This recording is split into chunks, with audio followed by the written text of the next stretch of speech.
Magandang umaga mga kagri. Nandito po tayo ngayon sa sitawan. Ayan. Ayan po yung sitaw natin. Ito naman yung dahon, ninipis.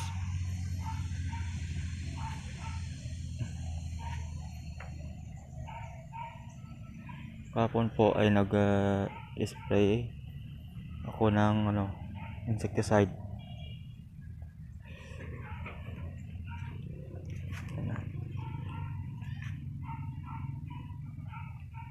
Hindi ko na video dahil walang hawak ng camera.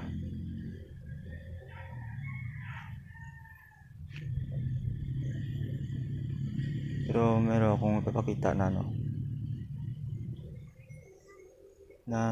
ginagamit ko na lason. So magandang hapon mga ka-agri. So, ngayon ay mag-spray kami ng hindi na siya tumaas, tumangkad. Sinayaan ko na lang. Ito po yung mga insecticide na ginagamit namin. Ito po. Ito yung ginagamit namin. Matanda na kasi ito. Oberon speed. Para po to sa control yung paglaki dahil sa ulan. Miner. Tsaka sa mga naka sete na sa taas. White fly. Ayan. Tapos yung isa, ito po, akasa. Yun po. Pinapagapang ko para pag naputol yung tali, Arabas, hindi mahuhulog. Tapos yung yung pangalan niya sa Diamond Rock po. Pruning po ako mga kagri. Tapos ito, mga dahon. Perfect tayo sa mga lumilipad suwi na nasa baba. Kinukuha ko kasi wala naman hindi naman hahaba yun. Sa isang sprayan lang.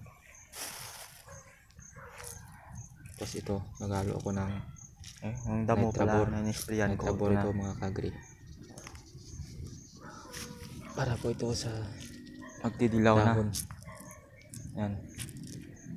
At sa ugat. Ito.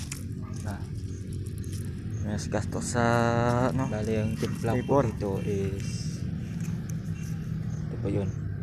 Naubos ko pala dito is sa nitro at sa 5 balde, bali isang lata lang po yung hinahalo. Ito 200 ubusin ko to. Sobra isang lata to. 12 na napsak. So, ubusin ko to. So mag-spray tayo mga ka-agri. Ito sinanapsak yung naubos natin dito na herbicide na spray dito.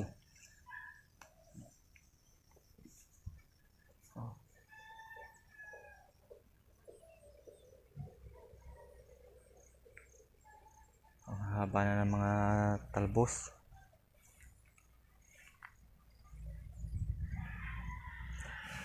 Meron akong video doon na ginamit kung ano yung in-spray ko dito kahapon. Papakita ko lang po sa inyo. Yung iba maliliit pa, hindi pa mataas. Hindi sana tinira ng ulan to, mataas na sana.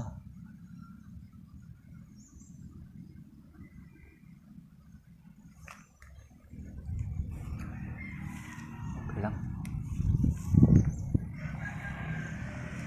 Wala naman tayong talo dito. Bawi naman tayo.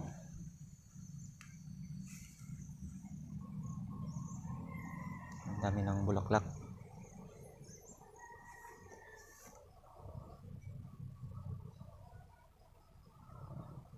Kalaban ko dito lip miner naman eh. Yung harabas wala naman masyado.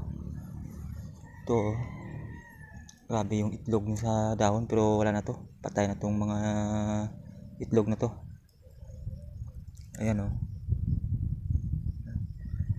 tad pero patay na yung mga kagri.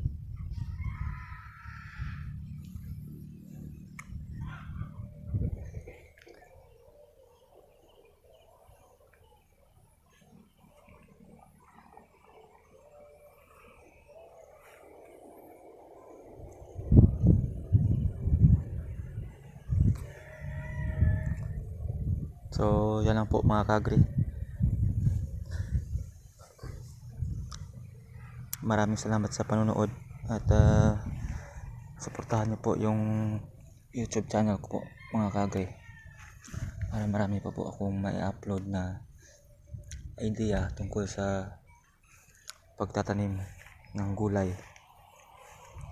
Maraming salamat mga kaagri.